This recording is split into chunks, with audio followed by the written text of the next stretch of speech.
Hello aspirants, कैसे हो सभी लोग।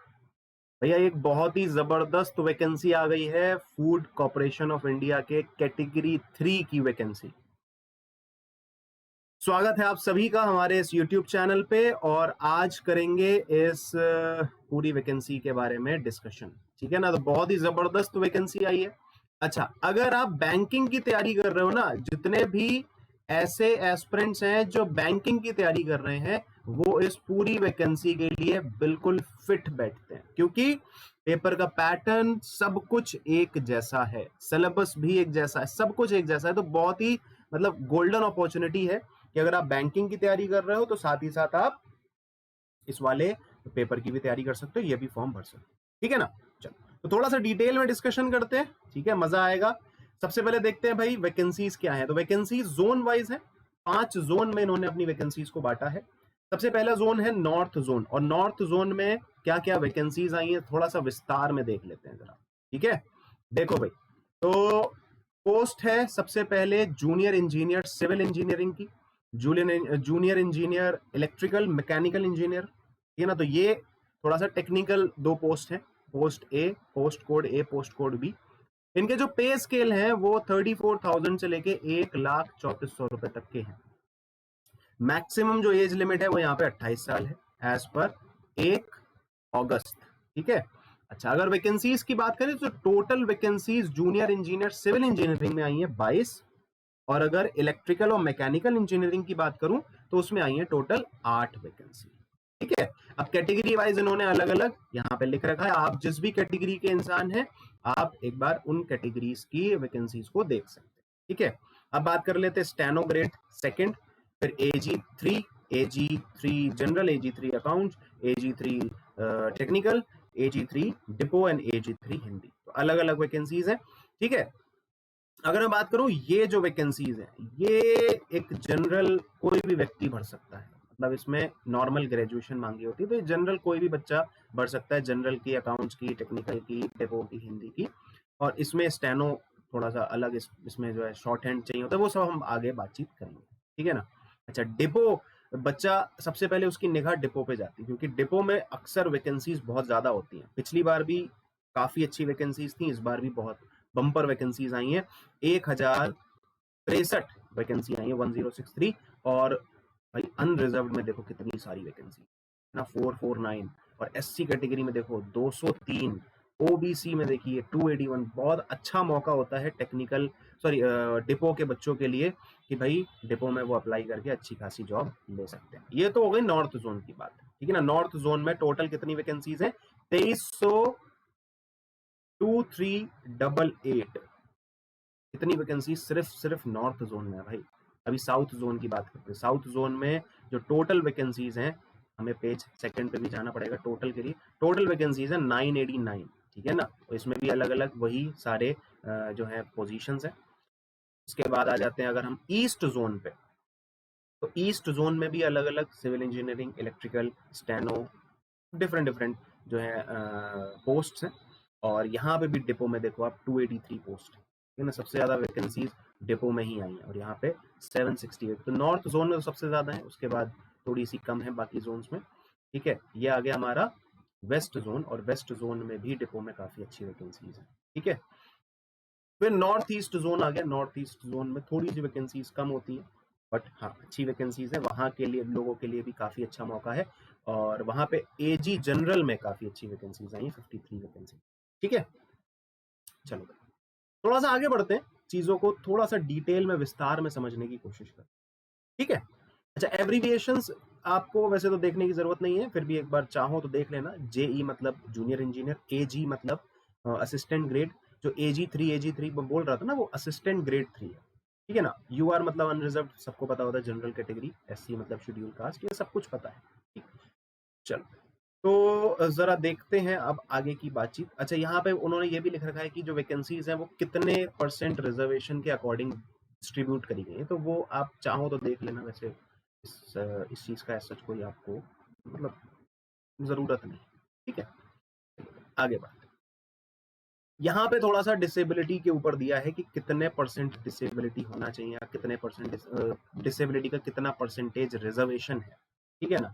जूनियर इंजीनियर में फिजिकल रिक्वायरमेंट क्या क्या है, वो सारी चीजें दे रखी हैं। अब ये जो एब्रीविएशंस है ना, अब इन एब्रीविएशंस के फुल फॉर्म आपको नीचे एक पूरी लिस्ट बना के दी है, ठीक है ना। उस लिस्ट पे आते हैं, यहाँ पे देखो ये abbreviations used, sitting, standing, walking, ये सारे एब्रीविएशंस दिए हैं। तो जो भी आपकी जो यहाँ पे चीजें हैं, जिस भी ग्रेड में आप जाएंगे, फिजिकल रिक्वायरमेंट आप एक बार देख लेना। Category of disability identified for the post, कि अगर आप पीडब्ल्यूडी कैटेगरी के हैं तो जिस भी पोस्ट के लिए आप अप्लाई कर रहे हैं, उस पोस्ट के पर्टिकुलर चीजें जो लिखी हुई हैं कैटेगरी वाइज, वो आप एक बार देख लें, आपको समझ में आ जाएगा, ठीक है। क्वालिफिकेशंस की बात करते हैं, थोड़ा सा यहाँ पे हमें टाइम लगेगा, थोड़ा विस्तार में बातें करेंगे। जेई मतलब सिविल इंजीनियरिंग, सिविल इंजीनियरिंग में आपको सिविल इंजीनियरिंग अंडरस्टूड है, सिविल इंजीनियरिंग की डिग्री होनी चाहिए, और अगर डिप्लोमा है तो 1 साल का एक्सपीरियंस होना चाहिए, ठीक है ना। ओके, अगर हम बात करते हैं थोड़ा सा और आगे, भाई इलेक्ट्रिकल और मैकेनिकल इंजीनियरिंग, इसमें भाई साफ साफ पता है भाई, अगर इलेक्ट्रिकल के लिए अप्लाई कर रहे हैं, मैकेनिकल के लिए, तो उसमें इंजीनियरिंग की डिग्री होनी चाहिए, और डिप्लोमा है तो 1 साल का एक्सपीरियंस होना चाहिए। स्टेनो ग्रेड में ग्रेजुएट डिग्री होनी चाहिए विद 40 वर्ड्स पर मिनट की स्पीड होनी चाहिए, किसमें, इंग्लिश टाइपिंग में, और 80 वर्ड्स पर मिनट की स्पीड होनी चाहिए, किसमें, शॉर्ट हैंड में। तो शॉर्ट हैंड आना बहुत जरूरी है, उसमें 80 वर्ड्स पर मिनट मिनिमम रिक्वायरमेंट है, इससे ज्यादा ही आप तैयारी करिएगा तो ज्यादा अच्छा है। इसमें भी आप 40 लिखा है तो 45 की तैयारी करिएगा, ठीक है ना। थोड़ा सा हमें उम्मीद से बढ़कर काम करना होता है, तभी हम अच्छा परफॉर्म कर पाते हैं। इसके बाद AG3 जनरल में ग्रेजुएट डिग्री, मैंने बताया था, यहाँ से आप किसी भी नॉर्मल ग्रेजुएट, मतलब कोई भी नॉर्मल ग्रेजुएशन आपने कर रखी है तो आप क्वालिफाई कर जाओगे, मतलब अप्लाई कर सकते, नॉर्मल ग्रेजुएशन चाहिए इसमें। अकाउंट्स में कॉमर्स की, है ना, बैचलर ऑफ कॉमर्स होना बहुत जरूरी है, क्योंकि अकाउंट्स या फिर अकाउंट्स के लिए डील करना है तो कॉमर्स की जो है बैचलर आपके पास होनी चाहिए degree. Technical degree, sorry technical के लिए अप्लाई करना है तो फिर BSc इन एग्रीकल्चर, क्योंकि फूड कॉर्पोरेशन ऑफ इंडिया है, फूड कॉर्पोरेशन ऑफ इंडिया मतलब थोड़ा सा एग्रीकल्चर के रिलेटेड टेक्निकल नॉलेज हमें चाहिए, तो BSc मतलब bachelor of science in agriculture field, या फिर BSc with any of the following subjects, जैसे कि बॉटनी है, जियोलॉजी है, बायोटेक्नोलॉजी है, या बायोकेमिस्ट्री है, माइक्रोबायोलॉजी एंड फूड साइंस। या फिर अगर आपने बीटेक किया है, BE किया है, bachelor of engineering in food science and technology, agriculture engineering, biotechnology from the recognised university, वो सब कुछ पता है, ठीक है ना। And proficiency in use of computers, तो कंप्यूटर्स तो आना ही चाहिए, और बाकी टेक्निकल के लिए ये कुछ रिक्वायरमेंट्स है, इनको आप देख लीजिएगा, फुलफिल अगर आप कर रहे हैं तो इस पोस्ट के लिए आप भर सकते हैं। टिपो के लिए नॉर्मल ग्रेजुएशन चाहिए, हिंदी के लिए degree of a recognised university with Hindi as main subject, तो जो भी डिग्री होनी चाहिए उसमें मेन सब्जेक्ट आपका हिंदी होना चाहिए। Proficiency in English specifically for the purpose of translation, तो इंग्लिश में भी थोड़ा बहुत आपका हाथ अच्छा होना चाहिए। Certificate and diploma course in translation from English to Hindi and vice versa of at least 1 year duration from, क्योंकि भाई देखो जो जो चीजें आएंगी इंग्लिश में आएंगी, अगर आपको उसके हिंदी का ट्रांसलेशन चाहिए तो वो आपको खुद ही करना होगा ना, तो इसलिए इंग्लिश से हिंदी का ट्रांसलेशन भी आपको जरूरी है, ये होना चाहिए, ठीक है ना। आगे बढ़ो, हिंदी शुड बी, क्या लिखा हुआ था यहाँ पे, देखो भाई स्टार बना हुआ है, और स्टार के साथ यहाँ पे देखो ये स्टार बना हुआ है, और इस स्टार के साथ यहाँ पे एक स्टार बना हुआ है। Hindi should be main subject for every year of graduation, ठीक है ना। तो अगर आप AG3 हिंदी के लिए अप्लाई कर रहे हैं तो हिंदी आपका मेन सब्जेक्ट होना चाहिए हर एक ईयर में ग्रेजुएशन, ठीक है। आगे बढ़ते हैं थोड़ा सा, चीजें थोड़ा सा और डिटेल में समझते हैं। अच्छा, मोड ऑफ पेमेंट, या एप्लीकेशन तो ऑनलाइन ही होने वाला है, आजकल तो सारे ही एप्लीकेशन मोस्टली ऑनलाइन ही आते हैं, ठीक है। एज का मैंने बताया आपको कि भाई एज एज पर 1 अगस्त, ऊपर सारे लिस्ट में लिखा हुआ था, है ना, लिस्ट में सब कुछ लिखा था। एक बार फिर से ऊपर चले जाते हैं, फिर फटाक से नीचे आ जाएंगे।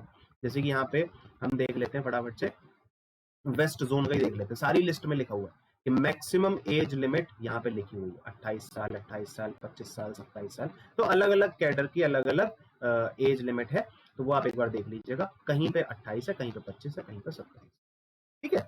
लेकिन वो डेट कब से आप कैलकुलेट करोगे आपकी एज, वो होनी चाहिए 1 अगस्त 2022, ठीक है। Age relaxation SC ST OBC के लिए, SC ST के लिए 5 साल है, और OBC के लिए 3 साल, ठीक है ना। इसके बाद upper limit age is relaxed by 10 years for PWD and 15 years for PWD belonging SC ST and 13 years PWD belonging OBC. अच्छा, अगर आप पीडब्ल्यूडी कैटेगरी के हैं तो 10 साल का एज रिलैक्सेशन होगा, लेकिन अगर पीडब्ल्यूडी के साथ आप SC/ST हैं तो आपको 15 साल का रिलैक्सेशन दिया जाएगा, और अगर पीडब्ल्यूडी के साथ आप OBC हैं तो आपको 13 साल का रिलैक्सेशन, ठीक है ना। और मैक्सिमम एज आपकी, मतलब इन रिलैक्सेशंस के साथ भी एक उन्होंने कंडीशन लगाई कि अपर एज लिमिट 50 साल है, उससे ज्यादा एक्सीड नहीं कर सकते, ठीक है। आगे बढ़ते हैं, थोड़ी सी और काम की चीजें देखते हैं, ठीक है। ओके, ये एक इंपॉर्टेंट चीज है कि selected candidate belong to EWS category, उसको अपना एक वैलिड सर्टिफिकेट प्रोवाइड कराना पड़ेगा। कौन से फाइनेंशियल ईयर के लिए? फ्रॉम, मतलब 22 से 23 वाला 1 अप्रैल से लेके 31 मार्च 2023 तक का, इस ईयर का EWS सर्टिफिकेट उनके पास होना चाहिए, वो डॉक्यूमेंट वेरिफिकेशन के टाइम पे सबमिट करना होगा, ठीक है। आगे बढ़ते हैं, थोड़ा सा और देखते हैं भाई, और कुछ काम की चीजें मिल जाए अगर।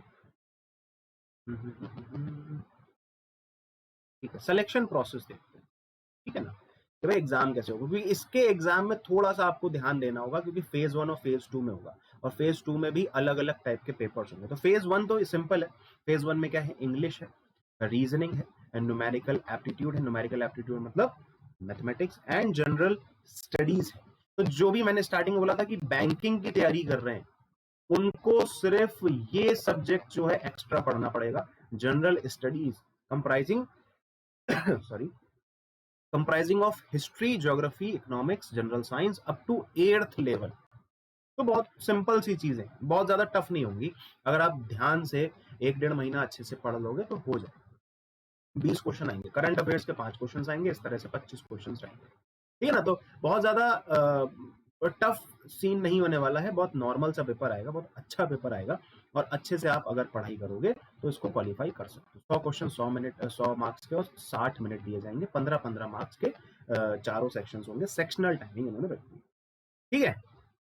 जो नेचर ऑफ क्वेश्चन है, will be such as they do not require specialised study in any discipline, मतलब कि बहुत ज्यादा डिटेल्ड सब्जेक्ट्स की नॉलेज नहीं पूछी जाएगी, अपर नॉर्मल नॉर्मल चीजें पूछी जाएंगी, तो आप आराम से उसको कर सकते हैं। मल्टीपल चॉइस क्वेश्चंस आएंगे और एक क्वेश्चन पर 0.5 मार्क्स 0.25 मार्क्स कट जाएंगे, ठीक है ना।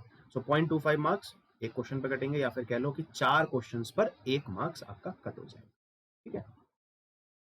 अब जरा इस चीज को बड़े ध्यान से देखिएगा, फेज 2 में थोड़े से ना पेपर्स बढ़ जा रहे हैं, पेपर 1 भी है, पेपर 2 भी है ना, कहीं कहीं पे सिर्फ पेपर 3 है। तो पेपर 1 में क्या आएगा, पेपर 2 में क्या आएगा, पेपर 3 में क्या आएगा, वो हम देखेंगे, ठीक है ना।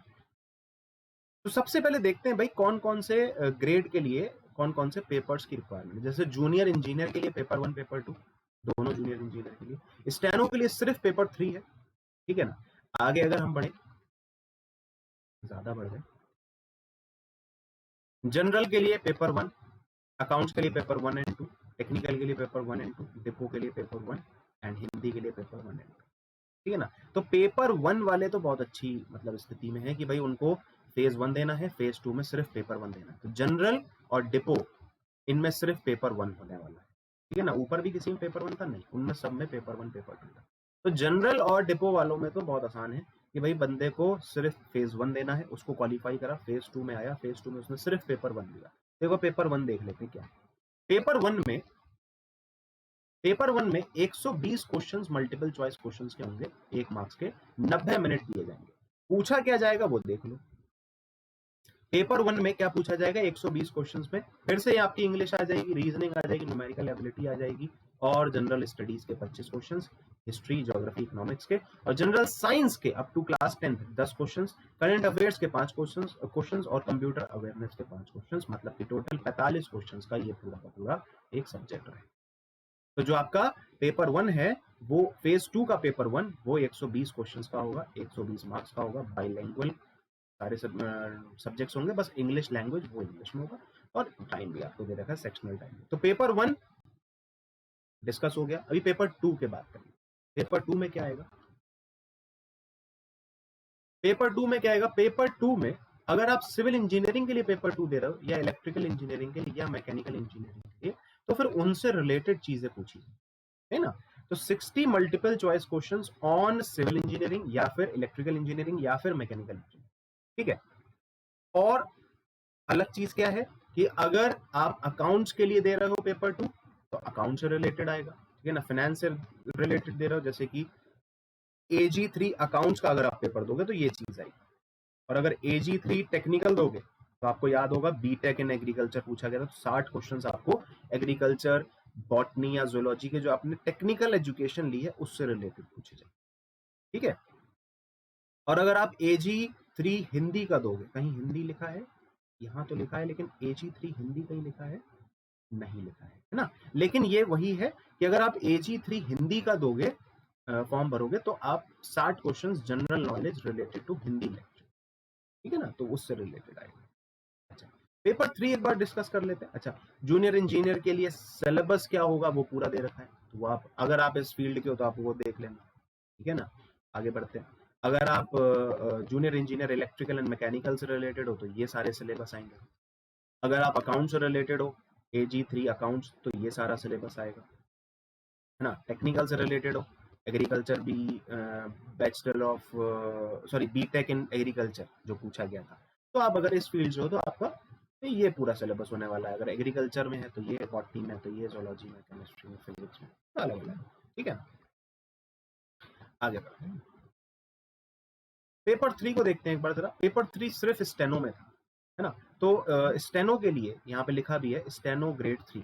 पेपर 3 सिर्फ स्टेनो में था। स्टेनो में क्या आएगा पेपर 3 में, फेज 2 में होगा ये पेपर 3। फेज 2 में सिर्फ पेपर 3 होगा स्टेनो ग्रेड के लिए। जनरल इंग्लिश आएगी, जनरल अवेयरनेस आएगी, जनरल इंटेलिजेंस मतलब रीजनिंग आएगी, और कंप्यूटर अवेयरनेस आएगी, है ना। MS Word, MS Excel, PowerPoint, internet, ये सब पूछा जाएगा जो नॉर्मल कंप्यूटर अवेयरनेस होती है। तो 120 क्वेश्चन का, 120 मार्क्स का, 90 मिनट का, ठीक है। तो पेपर 3 सिर्फ और सिर्फ स्टेनो ग्रेड के लिए फेज 2 में। पेपर 1 सिर्फ और सिर्फ जनरल और डिपो के लिए, AG3 जनरल और AG3 डिपो के लिए। बाकी सभी पोस्ट्स के लिए पेपर 1 और पेपर 2 कंबाइंड होगा, ठीक है। आगे बढ़ते हैं। मार्क्स ऑब्टेन्ड इन फेज 1, ध्यान से देखिएगा, उससे मेरिट लिस्ट का कोई मतलब नहीं है, वो सिर्फ क्वालिफाइंग इन नेचर है।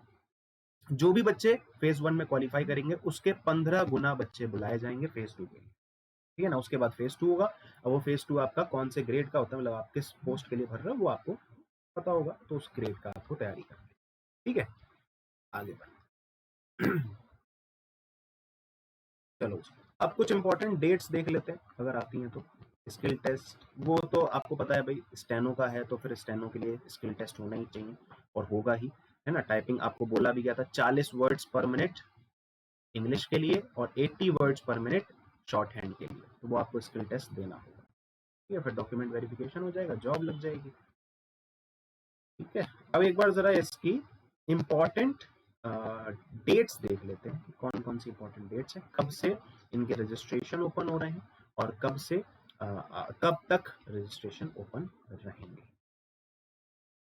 जल्दी से नीचे आते हैं। अच्छा, ये सारे सेंटर्स हैं, तो फेज 1 के सेंटर्स आपको दे रखे हैं, है ना।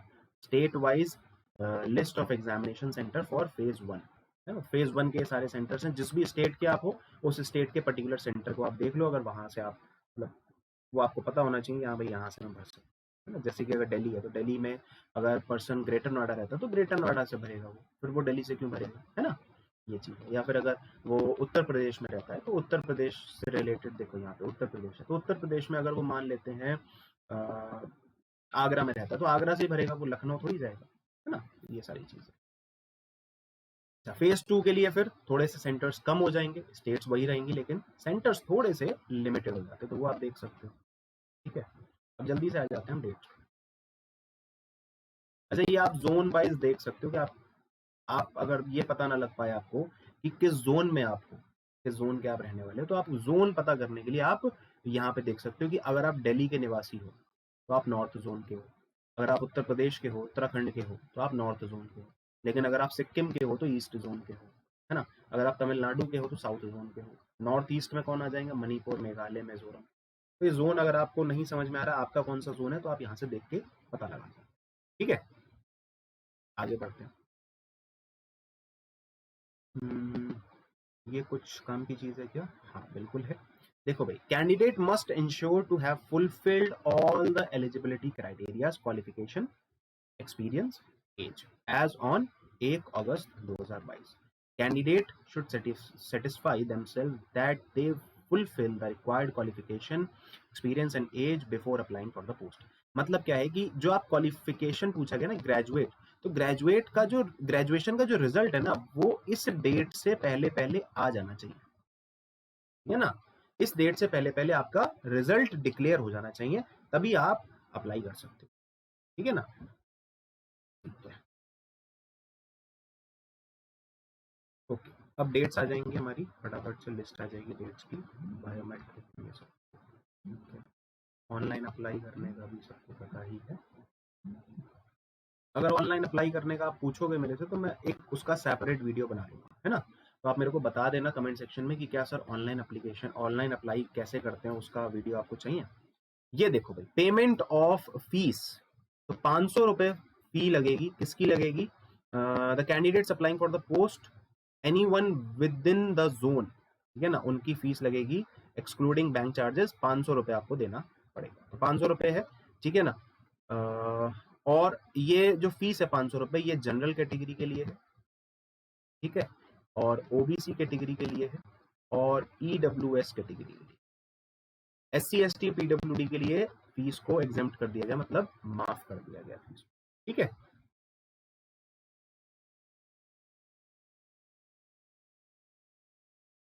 ऑलमोस्ट हमारा पूरा का पूरा जो है हमने नोटिफिकेशन डिस्कस कर लिया है। अब एक बार जरा देख लेते हैं टेंटेटिव डेट्स क्या है। तो submission of online application start हो जाएगा 6 सितंबर से और 10 बजे, ठीक है ना। 10 आवर्स लिखा है ईएसटी, मतलब कि 10 बजे से स्टार्ट हो जाएगा। और लास्ट डेट क्या होने वाली? लास्ट डेट होने वाली 5 अक्टूबर 4 बजे, है ना, शाम के 4 बजे। तो ये सुबह 10 बजे से शुरू हो जाएगा, शाम के 4 बजे तक रहेगा। तो मेरा कहना यह है कि आप 5 अक्टूबर ना ध्यान रख के 4 अक्टूबर ध्यान रखिए, क्योंकि भाई 5 अक्टूबर को फिल करोगे, मान लो थोड़ा बहुत भी कुछ ऊपर नीचे हो गया, है ना, सर्वर डाउन हो गया, पेमेंट स्टक हो गया, तो फिर आपके पास टाइम नहीं बचेगा। तो इसलिए 4 अक्टूबर तक मान के चलो कि भाई 6 सितंबर से लेकर 4 अक्टूबर तक की डेट्स है, ठीक है ना। एडमिट कार्ड जो है वो एग्जामिनेशन से 10 दिन पहले आता है, और डेट ऑफ ऑनलाइन टेस्ट वो अनाउंस कर दी जाएगी एफसीआई की ऑफिशियल वेबसाइट पे। ऑफिशियल वेबसाइट क्या है? www.fci.gov.in, ठीक है ना। Tentatively in the month of January, तो जो बोला गया है वो लगभग जनवरी में होगा पेपर, ऐसा बोला गया, ठीक है। तो आपके पास काफी अच्छा समय है, सितंबर अक्टूबर नवंबर दिसंबर, 4 महीने है कंप्लीट। बहुत अच्छे से तैयारी कर सकते हो, पेपर को क्वालिफाई करके जॉब आपके हाथ में हो सकती है। और तब तक आपके सारे बैंकिंग के एग्जाम्स भी ऑलमोस्ट खत्म हो जाएंगे। तो बैंकिंग की तैयारी करते रहो, एफसीआई की अपने आप होती रहेगी। और जब बैंकिंग के खत्म हो जाएंगे एग्जाम्स, तो आपका एफसीआई का पेपर आपके सामने होगा, ठीक है। ये कुछ सर्टिफिकेट्स हैं, तो इनसे तो कोई मतलब है नहीं हमें, ठीक। चलो थोड़ा सा आगे बढ़ते हैं, होम पे चलते हैं।